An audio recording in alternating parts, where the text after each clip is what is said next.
네, 안녕하세요. 산업공학과 석박사 통합과정 최재경입니다. 오늘 제가 발표할 논문은 Time Series Representation Learning via Temporal and Contextual Contrasting이라는 논문입니다. 이 논문은 이제 머신러닝과 AI 분야에서 톱 10 컨퍼런스라고 할 수 있는 IGCAI에서 2021년에 게재된 논문이고요. 현재까지 160여 편의 사이테이션이 있는 좋은 연구입니다. 이제 이 연구의 목적이라고 함은 비지도 학습 기반의 타임 시리즈 레프레젠테이션 러닝을 위해서 새로운 컨트래스티브 러닝 프레임워크를 제안하는 것이 이 연구의 목적이고요. 세 가지의 큰 특징이 있는데 첫 번째로는 컨트래스티브 러닝의 핵심이라고 할 수 있는 어그멘테이션인데 아주 간단하지만 좀 효과적인 어그멘테이션을 두 가지 방식, 강하거나 약하게 이렇게 진행을 하였고요. 두 번째 포인트는 컨트래스팅을 템포럴한 관점으로도 했고, 두 번째로는 컨텍스추얼한 관점으로도 이제 컨트래스팅을 진행을 했습니다. 이제 각각의 특징은 뒤에 넘어가서 설명드릴 수 있도록 하겠습니다. 인트로덕션과 related works 부분인데요. 먼저 unlabeled time series 데이터를 이제 기반으로 하고 있고, 어, 이런 데이터들은 레이블드 데이터들은 거의 수집되지 않기 때문에 레이블드 타임 시리즈 데이터를 가지고 문제를 해결하려고 했다라는 것이 이제 첫 번째 어, 백그라운드고요. 두 번째가 준지도 학습을 사용을 했다라는 것인데 이 준지도 학습에서 이제 많이 사용되는 어떤 방법론이라고 할 수 있는 것이 프리텍스트 태스크라는 겁니다. 이 프리텍스트 태스크는 말 그대로 태스크 하기 전에 미리 뭔가 하나의 추가적인 태스크를 수행을 하는 건데요. 예를 들어서 이미지 혹은 영상에서 뭐 실제 버전과 바뀐 버전을 분류하는 것이 원래 본 목적인 태스크라면 그 전에 이제 프리텍스트 태스크로 사람의 어떤 그 움직임을 인지하는 휴먼 액티비티 레코그니션을 하는 사전 태스크를 수행을 함으로써 먼저 유용한 그 표현을 먼저 미리 학습해 놓는 방식을 프리텍스트 태스크라고 합니다. 그래서 이제 요약을 하자면 기존의 본 목적인 태스크와 다른 이제 보조적인 태스크를 수행하는 그런 태스크를 프리텍스트 태스크라고 하는데요. 이것에 한계점이 있다면 이제 이 이 미리 사전에 학습된 representation의 어떤 범용성, 일반성이 좀 떨어진다라는 문제가 있습니다. 그리고 이런 프리텍스트 태스크를 타임 시리즈에 적용한 형태가 제가 조금 전에 설명드렸던 예시가 됩니다. 그리고 두 번째, 마지막으로는 컨트래스티브 러닝에 대한 내용인데요.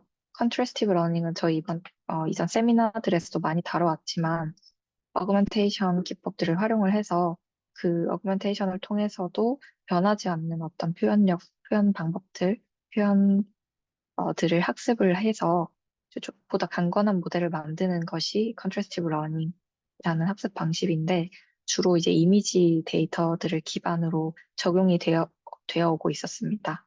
그리고 이제 타임 시리즈 데이터에도 적용이 되긴 했었는데요. 이런 문제들은 어떤 시간적 특성, temporal dependency를 좀 잘 고려하지 못했거나 혹은 아예 해결을 하지 못한 그런 문제들이 있었고요. temporal dependency를 이제 고려를 한 연구들은 뭐 CPC라던가 extended sinclair 같은 것들이 있는데 그런 것도 뭐 temporal 피처만 고려했거나 혹은 어, 글로벌 피처 이렇게 고려했다라는 이제 기존의 연구들이 있습니다. 이제 바로 연구의 메소드에 대해서 설명을 좀 드리면요. 설명드렸던 대로 심플하지만 효율적인 어그멘테이션 방법을 쓴다는 것. 두 번째로는 temporal contrasting, 즉 이제 시간적 디펜던스를 잘 고려하기 위한 temporal contrasting을 쓴다는 것. 세 번째로는 이 연구에서는 컨텍스트 벡터라는 것을 트랜스포머를 통해서 만들어내게 되는데 그 벡터를 통해서 또 컨트래스팅을 하는, 즉 컨텍스추얼 컨트래스팅을 통해서 보다 성능이 좋은 모델을 만든다라는 세 가지 특징이 있습니다. 먼저 첫 번째로 어그멘테이션 방법에 대해서 설명드리도록 하겠습니다. 이제 간단하지만 효율적인 어그멘테이션 방법 쓴다고 얘기를 드렸었는데요. 첫 번째로는 이제 아주 약한 어그멘테이션이라고 해서 지터 앤 스케일이라는 방법을 사용합니다. 그냥 단순히 베리에이션을 준다, 뭐 약간의 노이즈를 섞는 정도고요. 스케일 같은 경우에는 그냥 스케일 값, 값의 범위를 좀 키우는 그런 간단한 어그멘테이션을 적용을 했습니다. 아시다시피 여기 데이터, 인풋 데이터 X가 이 어그멘테이션 패밀리, 위크 어그멘테이션 패밀리를 따른다라는 뜻이고요. 두 번째로 스트롱 어그멘테이션의 경우에는 이 위크보단 좀 더 강한 어그멘테이션 방법인데 퍼뮤테이션이라는 방법을 사용을 했습니다. 시그널을 좀 랜덤한 넘버의 조각으로 쪼갭니다. m개라는 조각으로 쪼개서 퍼뮤테이션을 적용을 하고요. 이후에 이제 셔플링이랑 앞서 설명드렸던 지터링도 같이 적용을 하는 것이 스트롱 어그멘테이션이라고 이제 어, 여기서는 적용을 하고 있습니다. 마찬가지로 스트롱 어그멘테이션과 패밀리를 따르는 어그멘테이션이 적용된 데이터들은 아래와 같이 표현이 되어 있고요. 각각 이제 인풋으로 들어온 타임 시리즈 데이터가 스트롱과 위크 어그멘테이션을 지나서 최종적으로 또 인코더에 들어가게 됩니다. 이 인코더는 그냥 세 개의 블럭으로 이루어진 컨볼루셔널 아키텍처인데요. 이거는 그냥 이제 매우 고차원에서의 기저 표현을 학습하기 위해서 장착한 인코더라고 보시면 좋을 것 같습니다. 네, 두 번째로는 temporal contrasting인데요. 이거는 이제 시간적인 특성을 레이턴트 스페이스에서 잘 추출해내기 위해서 사용한 컨트래스팅 기법입니다. 먼저 이 temporal contrasting이 적용된 단계에서의 절차를 먼저 보시면요. 아까 strong augmentation과 weak augmentation 그리고 인코더를 각각 지나온 데이터들이 G 벡터라고 표현이 되고 있습니다. 이 레이턴트 벡터들이고요. 이 레이턴트 벡터들이 strong augmentation이 표시되어 있고 또 weak augmentation이 적용됐다고 표기되어 있는데 타임 시리즈 데이터이기 때문에 0 타임 스텝부터 t 타임 스텝 그리고 마지막 t 플러스 k 타임 스텝까지 이렇게 표기되어 있는 것을 보실 수 있습니다. 이를 통해서 저희가 지금 타임 시리즈 데이터를 다루고 있는 것을 확인을 하실 수 있고요.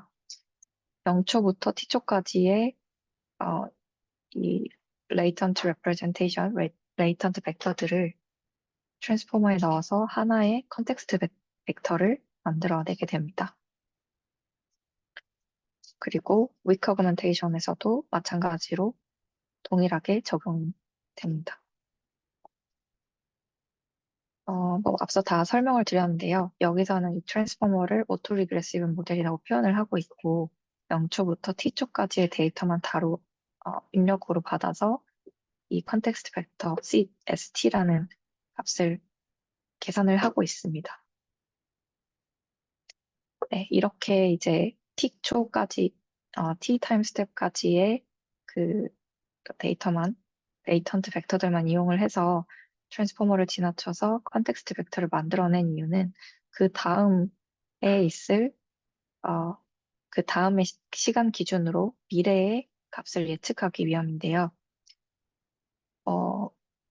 네, 여기서는 먼저 좀 독특한 점이라고 하면은 이 스트롱 어그멘테이션에서 어그멘테이션을 거쳐와서 계산이 된 컨텍스트 벡터를 위크, 위크 어그멘테이션에서 계산이 된 이 레이턴트 벡터 값을 예측하게끔 어, 그 컨트래스팅 방식이 구성이 되어 있습니다. 그리고 위크와 스트롱 반대로도 마찬가지인데요. 어, 이 컨텍스트 벡터가 레이턴트 벡터를 예측하게 하기 위해서는 이제 NLP 모델에서 자주 쓰이는 NLP 태스크에서 많이 쓰이는 로그 바이리니어 모델이라는 것이 쓰였습니다. 일반적으로 이제 이 로그 바이리니어 모델은 이전의 데이터들과 컨텍스트 벡터를 합쳐서 그 다음에 나올 단어를 예측을 하는 그런 모델인데요. 이번에도 유사하게 트랜스포머를 통해서 0초부터 t초까지에서 나온 산출된 CT를 가지고 이 GT 플러스 K를 예측을 하게 됩니다. 여기 아래 보이는 식은 바이리니어 모델, 로그 바이리니어 모델에서 이 지금 예측하고자 하는 값과 컨텍스트 벡터 간의 뮤추얼 인포메이션을 좀 유지하는 방식으로 미래값을 예측을 하는 그런 식인데요. 식을 먼저 보시면, 네, 여기 아래 네모칸의 식을 보시면 저희가 기존에 봤던 컨트래스티브 러닝 모델부터 먼저 설명을 드리면요. 먼저 위에 그 분자에 해당하는 값은 그 페어드 샘플들끼리, 페어 데이터들끼리의 그 시밀러리티, 뭐 디스턴스를 계산하고 그 밑에는 페어드 데이터가 아닌 다른 데이터들끼리의 시밀러리티 혹은 디스턴스를 계산을 해서 이 값을 줄이는 방향으로 같은 페어드 데이터들끼리는 줄이고 다른 데이터들끼리의 거리는 멀리하는 식으로 이제 구성이 되어 있는 걸 확인을 할 수 있었습니다. 그래서 여기서도 마찬가지로 지금 0쪽부터 t쪽까지의 트랜스포머를 지난 컨텍스트 벡터와 지금 예측하고자 하는 gt 플러스 k의 값을 넣어서 이 두 값이 유사해지게끔 하는 것이 이 temporal contrasting의 목적이라고 할 수 있고, 목적이라고 할 수 있습니다. 그래서 이 지금 여기 보이는 W 펑션은 그냥 단순한 리니어 펑션인데요.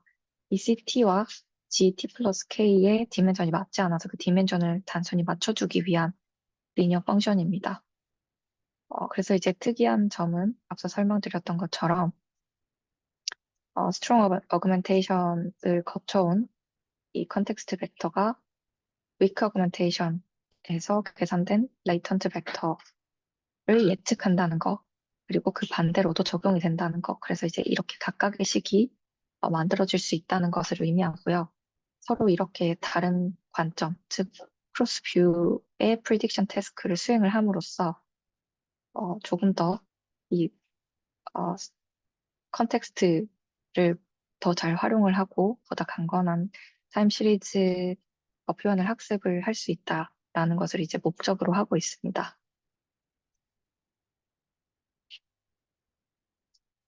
네, 간단하게 여기 안에 들어가 있는 트랜스포머의 경우에는 일반적인 트랜스포머의 형태, 멀타이 헤드 어텐션이랑 멀티레이어 퍼센트론 구조가 들어가 있고요.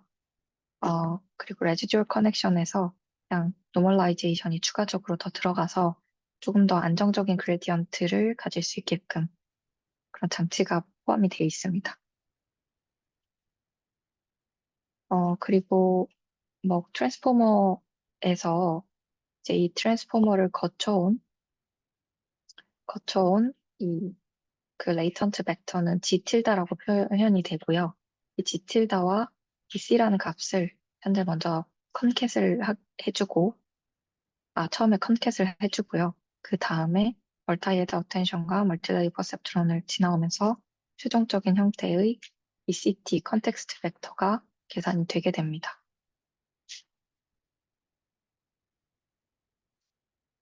네, 세 번째로는 contextual contrasting인데요.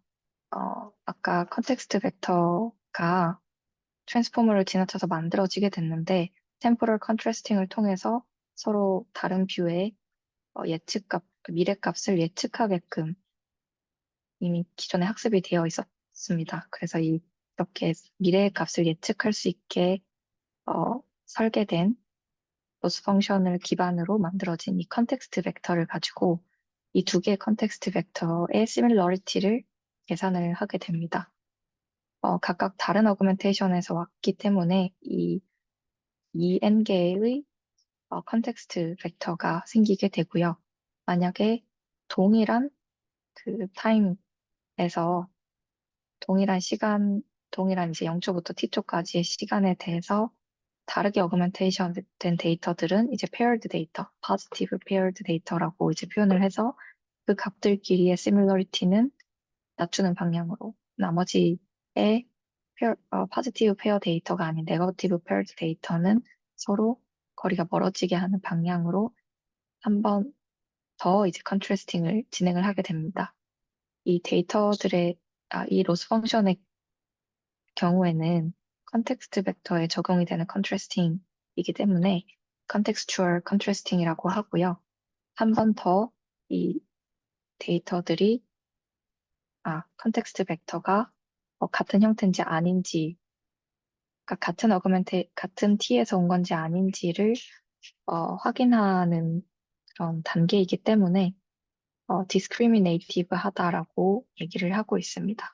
좀 더 분별력 있는 타임 시리즈 컨트래스팅이 가능하게 됩니다. 그래서 이제 이 최종 로스 펑션은 세 개로 구성되어 있는데요. 첫 번째로 temporal contrasting 단계에서 나온 두 개의 로스 펑션과 마지막 contextual contrasting에서 나온 로스 펑션 이 세 가지를 합치게 되고 이 temporal contrasting에 적용이 되는 웨이트는 람다 1 그리고 나머지 로스 펑션에 적용되는 그 웨이트는 람다 2로 표기를 해서 주의 하이퍼 파라미터 튜닝을 하는 단계까지 실험을 통해서 보여주게 됩니다. 이제 거의 마지막인 실험 단계인데요. 먼저 4개의 타임 시리즈 데이터를 사용을 했습니다. 그리고 트레이닝 밸리데이션 테스트 셋은 각각 60대, 20대, 20 정도로 사용을 했고, 사용한 옵티마이저나 러닝 레이트 스케줄러 같은 거, 어떤 레귤러라이제이션을 적용을 했는지도 네, 기재가 되어 있습니다.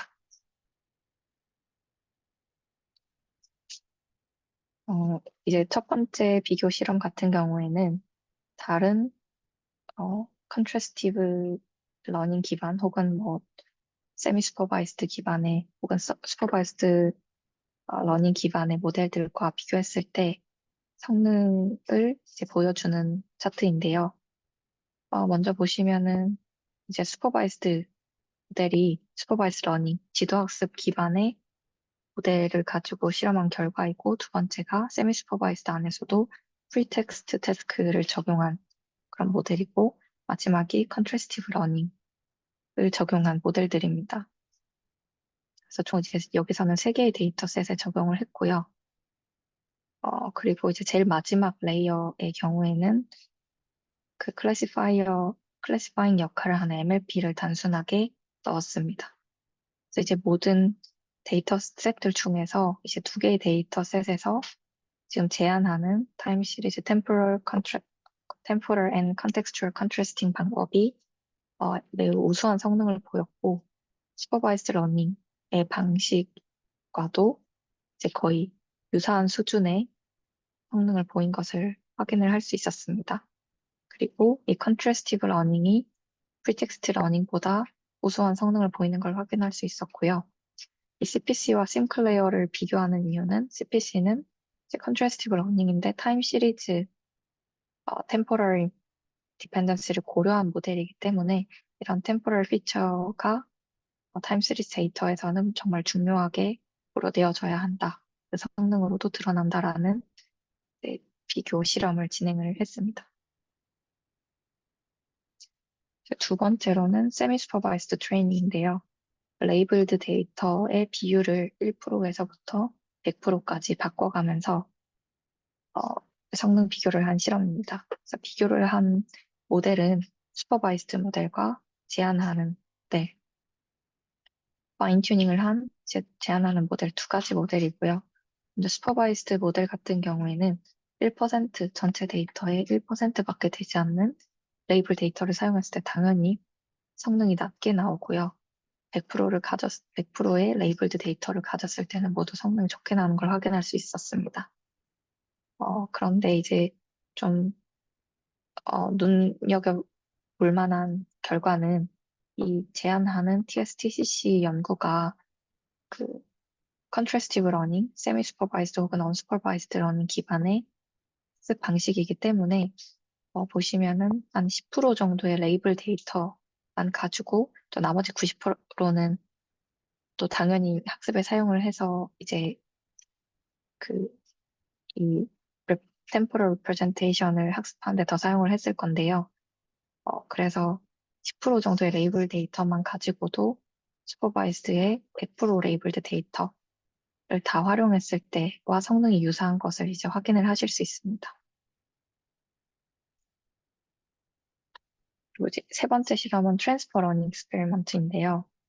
먼저 그 네 개의 데이터셋이 있다고 얘기를 드렸는데 각각 A, B, C, D라고 표기가 되어 있고 학습을 시킨 데이터셋과 어, 테스트하는 데이터셋이 다른 지금 실험의 결과들을 보여주고 있습니다.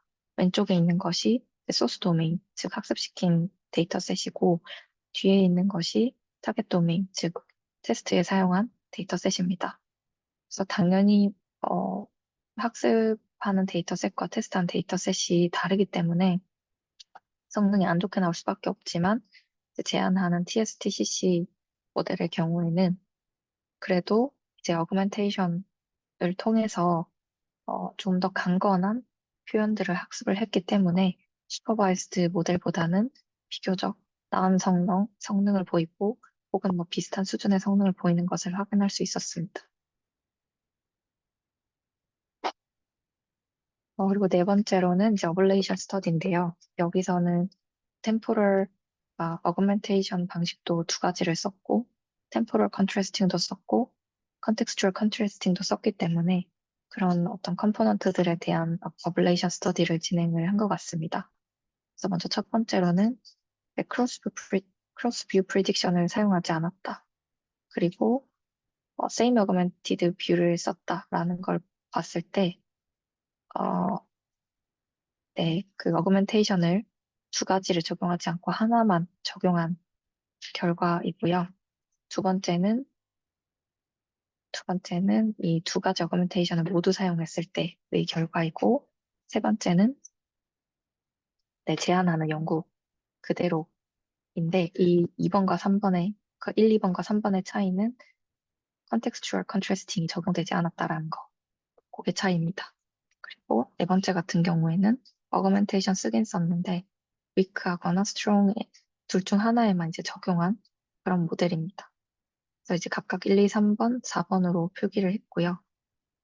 먼저 이제 1번과 2번을 비교를 했을 때 그 어그멘테이션 방법을 하나만 동일하게 썼냐 혹은 다른 뷰를 어그멘테이션 크로스 뷰 프리딕션 태스크를 할 때 어그멘테이션 두 가지 서로 보지 않고 동일한 어그멘티드 뷰에다가 적용을 한 것인데 이렇게 크로스 뷰 프리딕션 태스크를 적용하지 않았을 때보다 이제 크로스 뷰 프리딕션 태스크를 적용했을 때 성능이 높다라는 것을 1번과 2번을 비교를 했을 때 확인을 할 수 있고요. 두 번째, 이제 2번과 3번의 차이는 컨텍스추얼 컨트래스팅인데 2번과 3번을 비교를 했을 때도 컨텍스추얼 컨트래스팅까지 추가를 해서 좀 더 디스크리미네이티브한 특징을 어, 더 많이 만들어줄 수 있게 한다라는, 그러니까 성능을 더 높여줄 수 있게 한다라는 것을 확인을 할 수 있었습니다. 그리고 네 번째로 둘 중 하나만의 어그멘테이션을 쓰는 게 아니고 둘 다 사용을 했을 때, 즉 제안하는 3번의 모델일 때 더 좋은 성능을 보인다라는 것도 이제 버블레이션 스터디를 통해서 보여주고 있습니다. 마지막으로 이제 하이퍼 파라미터 튜닝에 대한 연구인데요. K와 D, 그리고 람다 1, 람다 2에 대한 텀이고, 이제 K 같은 경우에는 아까 이제 T, G, T 플러스 K 이렇게 돼 있는, 얼마까지의 그 미래를 예측할 것이냐를 정하는 텀이고요. D는 그냥 이제 피처의 수이고, 그리고 람다 같은 경우에는 템포럴 컨트래스팅과 컨텍스추얼 컨트래스팅을 구성하는 로스 펑션에 적용되는 웨이트 값들입니다. 그냥 보시다시피 너무 많은 이제 미래를 예측하려고 할 때는 성능 저하가 보이는 걸 확인할 수 있었고요. 두 번째로 이제 람다 1의 경우에는 10을 넘어가게 되면 웨이트를 너무 많이 줘버리게 되면 또 성능 저하가 일어난다는 걸 확인할 수 있었고 이 람다 1이 1일 때, 즉 최적일 때 이 람다 2를 값을 조절을 하면서 계산을 해봤더니 이 0.7이라는 값이 가장 최적이라는 것을 또 확인할 수 있었습니다. 네, 오늘 발표는 여기까지입니다. 들어주셔서 감사합니다.